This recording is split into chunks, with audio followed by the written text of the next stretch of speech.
O Copom, Comitê de Política Monetária, anunciou no dia 1º de novembro a redução da taxa básica de juros, a Selic, de 12,75% para 12,25% ao ano, sendo esse o menor patamar desde o ano passado, quando estava em 11,75%.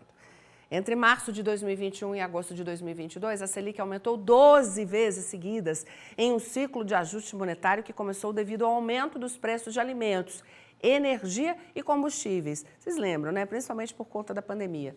Mas você deve estar se perguntando como isso influencia no seu bolso e no seu dia a dia, né? Por isso, nós trouxemos ao estúdio do BM o economista Eduardo Matos. Bom dia, seja bem-vindo. Bom dia, Verusca, tudo bem? Dá para sentir no bolso quando a Selic tem essas quedas assim? É imediato? Não é imediato.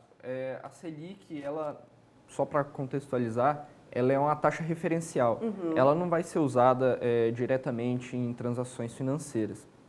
Então, ela é utilizada para balizar a economia. E o Copom, como um agente da economia brasileira, o Copom, que é do Banco Central, ele está alinhado ao Banco Central, ele utiliza da política monetária para controle da inflação, controle da atividade econômica. Então, o custo do dinheiro, né, de empréstimos. De forma geral, sim.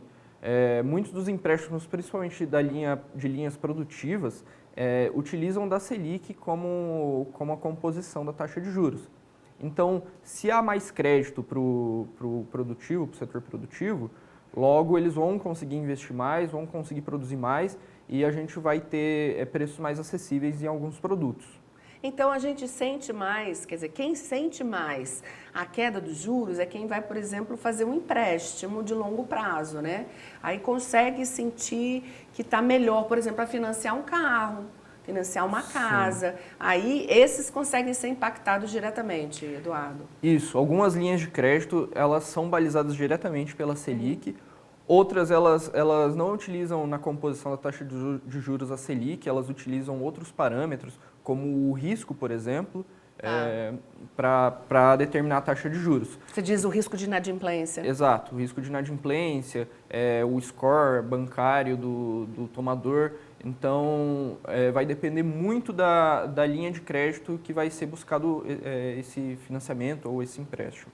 No dia a dia ali, na nossa compra, na hora de passar no caixa, no mercado, na hora de fazer aquelas compras básicas, compras de curto prazo, a gente não sente, na hora de comprar uma roupinha, a gente sente isso? A gente não sente isso diretamente, a gente vai sentir isso num segundo momento. Quando há uma queda na taxa de juros, a gente espera o quê? A gente espera que a inflação está controlada, então a gente tem um poder maior de compra. E, ao mesmo tempo, quando há uma redução na taxa de juros, é muito possível que haverá um volume maior de dinheiro em poder do público. Tá. Então, a gente sente isso num segundo momento, um poder de compra maior, talvez. E no juro do cartão de crédito, dá para sentir a atuação da Selic ou também no cartão relativo? De crédito é bem relativo. Isso daí os bancos eles têm bastante autonomia para controlar isso e eles dificilmente utilizam a Selic para balizar, visto que o cartão de crédito ele é um dos maiores produtos que causam inadimplência no Brasil.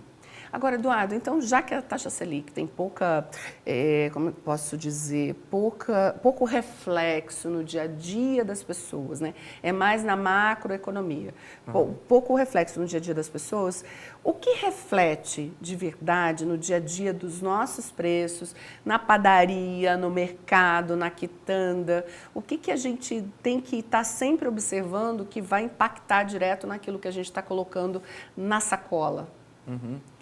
Perfeito. O setor produtivo ele é o primeiro que sente a Selic. Quando há essa redução, os empresários eles têm um apetite maior por buscar o crédito. Tá. Para ampliar a produção, para ampliar a sua capacidade produtiva, para realizar alguma reforma. Então, quando o empresário está em ascensão, quando ele consegue aumentar, aí entra aquela regra básica de oferta e demanda, né? Quando ele oferta mais produtos, a tendência é que o preço ele caia. Aí eu queria que você explicasse o que era a minha próxima pergunta, o que é a inflação de demanda, que essa impacta diretamente naquele preço que a gente vai pagar no caixa, né? Exatamente. A inflação de demanda é quando justamente há esse maior dinheiro em poder do público. Então, as pessoas elas vão consumir mais, se elas têm mais dinheiro com elas, e o produtor ele vai sentir justamente essa relação de oferta e demanda, ele vai sentir que há uma maior demanda por seus produtos, e se ele não consegue subir sua produção, ele vai aumentar o preço para conseguir aumentar a sua margem, né? A inflação, ela impacta todo mundo, né? Sim. Todas as classes, mas as classes mais pobres são as mais impactadas, porque o alimento tem um preço, tem um peso muito grande na cesta ali de consumo no final do mês. Sim. Como você daria uma dica para quem está nos ouvindo, para quem está nos assistindo, para não ser tão impactado pela inflação no seu dia a dia? Pesquisa de preços ela é essencial. O primeiro momento assim que o cidadão precisa olhar é em qual mercado ele vai consumir por um menor preço. Às vezes ir na feira, as feiras elas costumam ter preços mais acessíveis. Além da pesquisa do preço, ele pesar o que de fato vale a pena ele consumir ou não.